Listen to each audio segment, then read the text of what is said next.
India versus England का पहला test शुरू हो चुका है और पहला दिन पूरी तरह से इंडिया के हक में गया है। और क्या जबरदस्त बैटिंग की है इंडिया ने। इंग्लैंड टॉस जीता था और बॉलिंग का फैसला किया और ये फैसला उनके लिए इतना कोई खास साबित हुआ नहीं है।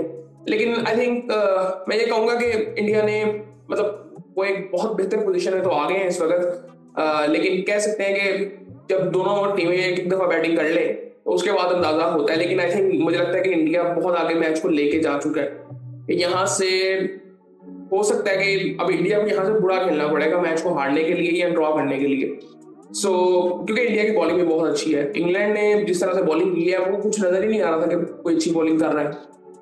खैर इंडिया ने बैटिंग की और जायसवाल ने 101 रन बनाए, केएल राहुल ने 42 रन बनाए और क्या जबरदस्त पार्टनरशिप थी इनकी।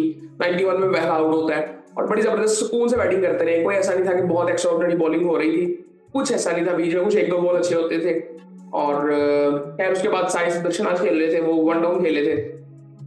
अब वो 4 बॉल खेल के आउट तो हो गए थे लेकिन उनका कैच बड़ा जबरदस्त पकड़ा था। बॉल को ही स्टोक्स ने इतना अच्छा नहीं किया था लेकिन उनका कैच कीपर ने बड़ा अच्छा पकड़ लिया था। उसके बाद शुभमन गिल ने 127 रन बनाए और वो नॉट आउट खड़े हैं अभी भी, जबरदस्त बैटिंग कर रहे हैं।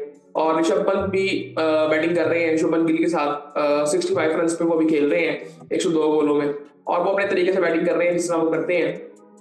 इस वक्त इंडिया ने जिस सिचुएशन में इंडिया इस वक्त है 359 रन फॉर 385 ओवर्स अभी हुए, 5 ओवर हुए भी नहीं अभी।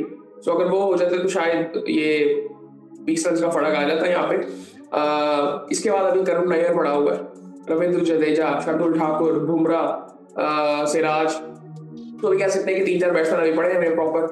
उसके बाद बॉलिंग की अगर इनकी बात करें, क्रिस वॉक्स ने 19 ओवरों में 2 मेडन की 89 रन, तकरीबन 4.5 की इकोनॉमी है इसकी और 2 नो बॉल भी की है इसमें। ब्राइडन कार्स ने 16 ओवरों में 70 रन दिए, 1 आउट किए।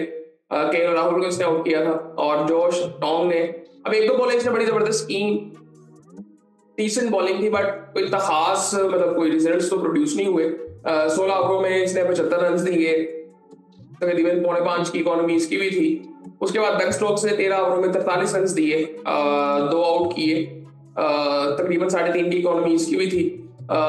इसने जो 2 आउट किए ये आई थिंक यही आज किसी हद तक कह सकते हैं कि कुछ इंग्लैंड के हक में था।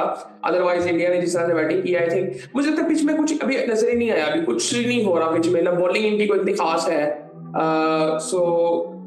लेकिन आई थिंक इनको थोड़ा सा देखना पड़ेगा। यहाँ पे अगर देखें तो इंडिया की बॉलिंग बहुत अच्छी है, उनके पास बुमराह है। आई थिंक यहाँ पे इनको थोड़ा सा देखना पड़ेगा।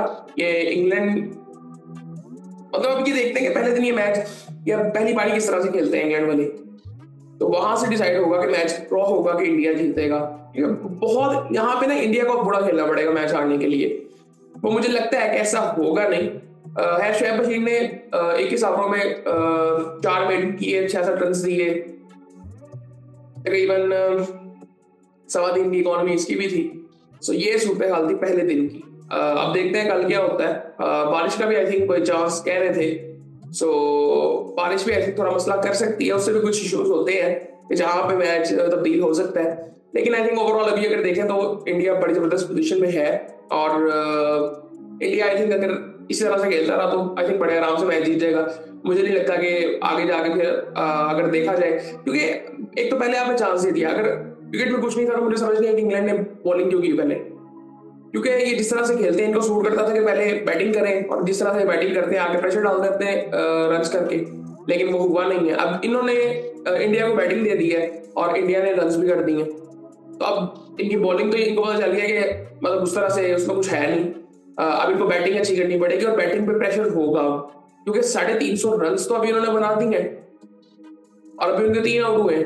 आई थिंक ये थोड़ी सी चीजें खराब हो गई है इंग्लैंड के लिए। और एक और बड़ी इंपॉर्टेंट चीज मैं देख रहा था आज कि बहुत से लोगों ने प्रेडिक्शंस की हुई थी, इवन इंडियंस, कि जी ये सीरीज जो है वो इंग्लैंड जीतेगा। मेरी समझ से ये चीज बैठ थी कि अगर फॉर एग्जांपल अगर एक टीम अच्छी भी है फिर भी आपको ये कहना नहीं चाहिए कि आपकी टीम यहाँ पे अच्छा कर नहीं सकती, अच्छा करेगी। कई मोस्टली लोगों ने किया हुआ था 4-1, 4-0, 3-2, ये मुझे नहीं समझ आती। एक तरफ आप कहते हैं कि इंडिया सबसे अच्छी टीम है, दूसरी तरफ फिर आप आई थिंक ये इंडिया में नहीं, ये सिर्फ पाकिस्तान में भी ये चीज है। मुझे बेसिकली ये लगता है कि जब आप सपोर्ट करते हो तो फिर आप ये कहो कि भाई आप किसी को भी हरा सकते हो, ये मत कहो कि उनकी टीम अच्छी है, ये चीजें मुझे नहीं समझ आती।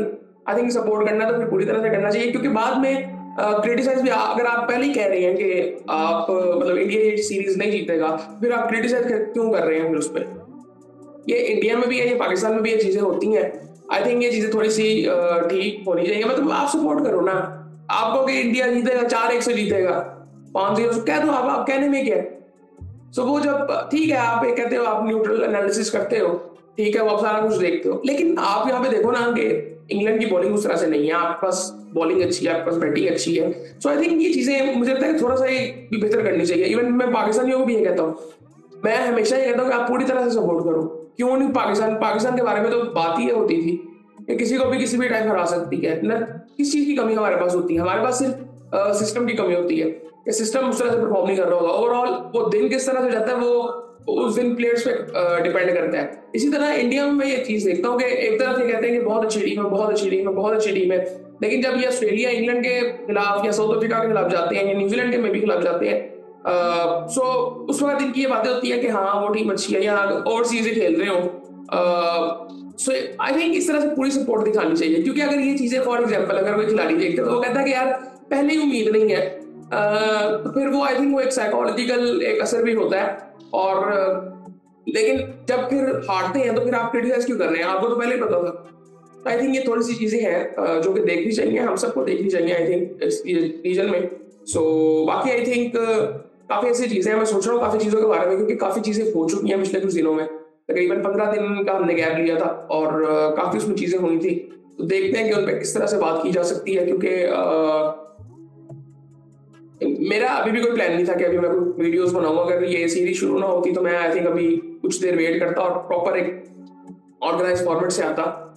लेकिन आई थिंक ठीक है, सो उन चीज़ों में बात करेंगे। काफ़ी चीज़ें हो गई हैं, बिग बैश में पाकिस्तानी प्लेयर्स खेल रहे हैं, उसके बारे में बात की जा सकती है। और काफ़ी चीज़ें हुई हैं पाकिस्तान क्रिकेट में, कैंप लग रहे हैं, कुछ ना कुछ हो रहा है पाकिस्तान क्रिकेट में भी।